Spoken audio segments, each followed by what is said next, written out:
Marlène et Jean-Claude sommes très heureux de te présenter une émission très spéciale afin de comprendre les faits d'actualité. Merci pour ta fidélité. Merci de retenir l'enseignement de la parole de Dieu. Aujourd'hui, nous verrons les représailles. La référence se trouve dans Exode chapitre 5, les versets 6 à 11. Exode 5, versets 6 à 11. Les représailles. Avant d'entamer ce thème, recherchons Dieu par la prière. Notre Seigneur et notre Dieu, nous voici en ta présence, là, avec la certitude que tu nous attends pour nous inculquer les 7 lettres qui rendent sages à salut. Merci pour la parole, ô Dieu.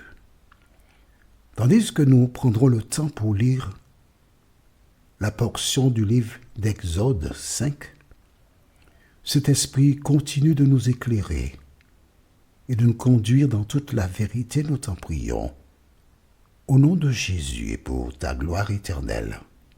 Amen. Voilà donc Moïse et Aaron qui ont été voir Pharaon et qui ont suivi le protocole, l'enseignement de Dieu. Et ils imaginaient, malgré, tu as bien vu, nous avons lu à 2 reprises, à plusieurs reprises même, les versets où Dieu avait averti Moïse que Pharaon ne laissera pas partir le peuple. Dieu le lui a dit. Je me permets d'insister parce que plus tard nous verrons encore comment il réagira. Toutes les fois qu'une personne veut donner son cœur à Jésus, l'ennemi utilise le même procédé. Il ne veut pas que cette personne se donne au Seigneur. Toi qui m'écoutes là, pourquoi tu n'as pas encore fait le pas?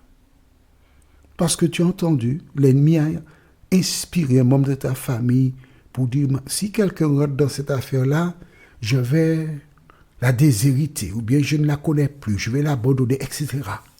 Et tu entends des propos à gauche et à droite, des gens qui veulent te décourager parce que ces dernières ne veulent pas que tu donnes ton cœur à Jésus. C'est une pratique qui date depuis la nuit des temps. Et l'ennemi, je t'ai expliqué, il ne veut pas que le peuple parte.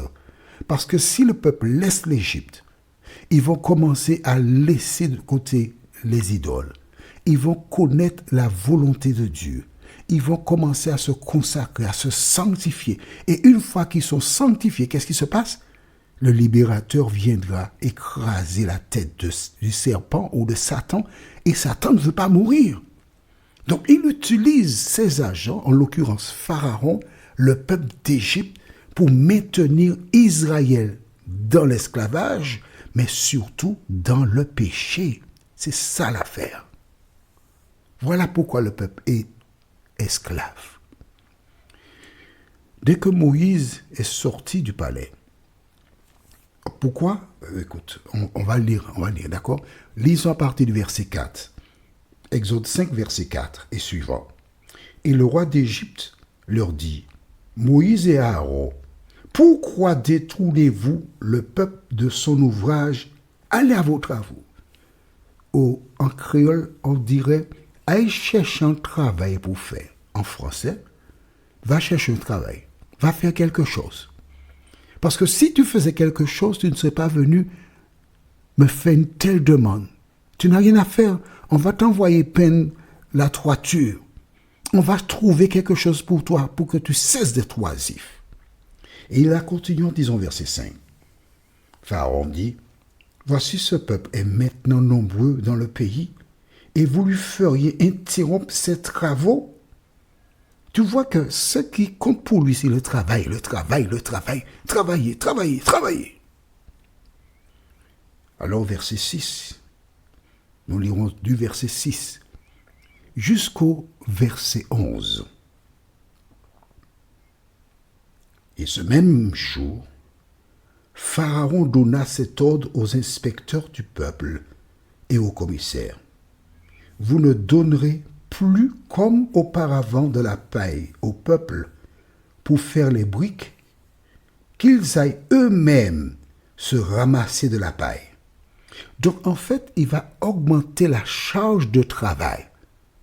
Avant, on leur donnait la paille. Maintenant, il faudra que ce soit eux qui aillent chercher la paille. Comme ça, ils vont rester tranquilles. D'accord? Donc, nous continuons. Le verset. Alors, juste auparavant, verset 7. Vous ne donnerez plus comme auparavant de la paille au peuple pour faire les briques, qu'ils aillent eux-mêmes se ramasser de la paille. Vous leur imposerez néanmoins la quantité de briques qu'ils faisaient auparavant.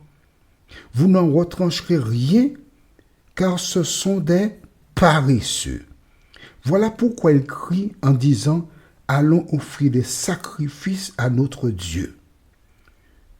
Que l'on charge de travail ces gens, qu'ils s'en occupent, et ils ne prendront plus garde à des paroles de mensonge. Maman, à des paroles de mensonge. Pharaon a déjà déduit. Pharaon a déjà compris que c'est pas 3 journées de marche. Hein? Ils ont menti. Ils veulent prendre la fuite. Le diable a déjà inspiré Pharaon pour lui dire non. Il cherche à te tromper. Ce sont des paroles mensongères. Augmente la charge du travail. En augmentant la charge du travail, s'ils ne réalisent pas les mêmes quantités de briques, on va leur donner du bâton. On va leur donner la marche à suivre. On va les rendre malheureux. De telle sorte qu'ils seront si malheureux qu'ils seront obligés de revenir pour dire « On ne veut plus partir offrir le sacrifice à l'Éternel ». Diminue la charge de travail.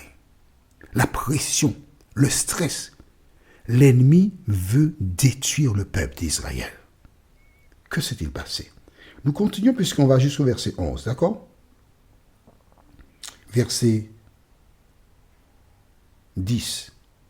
Les inspecteurs du peuple et les commissaires vinrent dire au peuple, « Ainsi parle Pharaon, je ne vous donne plus de paille. Allez vous-même, vous procurer de la paille, où vous en trouverez, car l'on ne retranche rien de votre travail. » Oh là là, c'est chaud, hein? Déjà, il croulait sous le travail. Et Pharaon augmente la charge. Et en augmentant la charge, des personnes risquent de perdre la vie dans cette affaire-là. Mais ce n'est pas le problème de Pharaon. Il cherche à nuire, à détruire. Le diable ne laisse jamais des gens partir. Il tient à les retenir jusqu'à ce qu'ils meurent. C'est pas grave. Mais il n'abandonne jamais parce qu'il ne veut pas perdre celles et ceux qu'il a coincés quelque part. Il veut de leur mort et rien d'autre. En procédant ainsi, que fait-il? Eh bien, tout simplement, il soulève le peuple contre qui? Moïse et Aaron. Jusqu'à ce qu'ils viennent, ils n'avaient pas de problème. C'est vrai, ils étaient esclaves.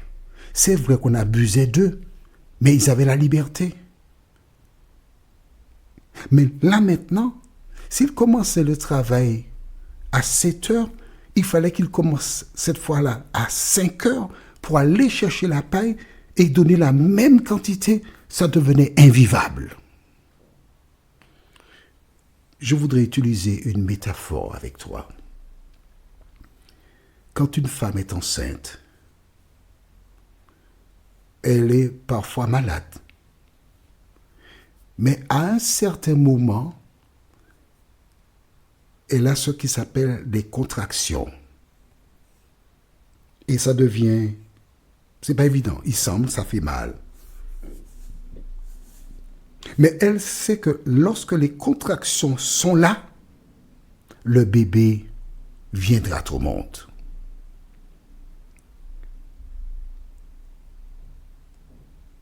Les enfants d'Israël commençaient à ressentir les contractions.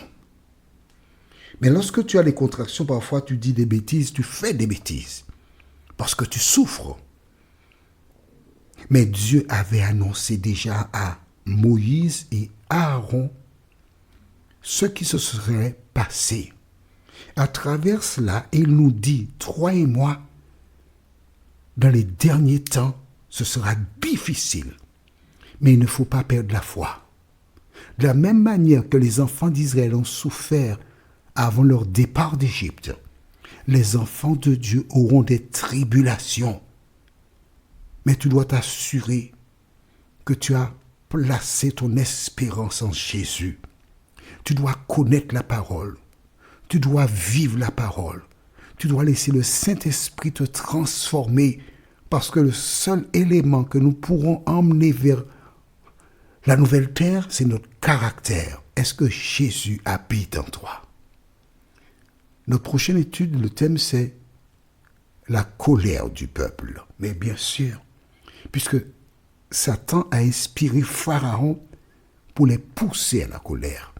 La référence, c'est Exode 5, versets 19 à 21. Exode chapitre 5, versets 19 à 21. Prions. Notre Seigneur et notre Dieu, merci pour la parole. Continue de nous éclairer, nous t'en prions, au nom de Jésus pour ta gloire éternelle. Amen. Que l'Éternel continue de te bénir et il me tarde de te retrouver. Nous sommes parvenus au terme de notre réflexion. Si d'aventure tu as une question, il te suffit d'envoyer un message par le biais de WhatsApp au numéro suivant, plus 596 696 88 93 93. Et alors Jean-Claude, moi, je me ferai un réel plaisir de répondre à ta question.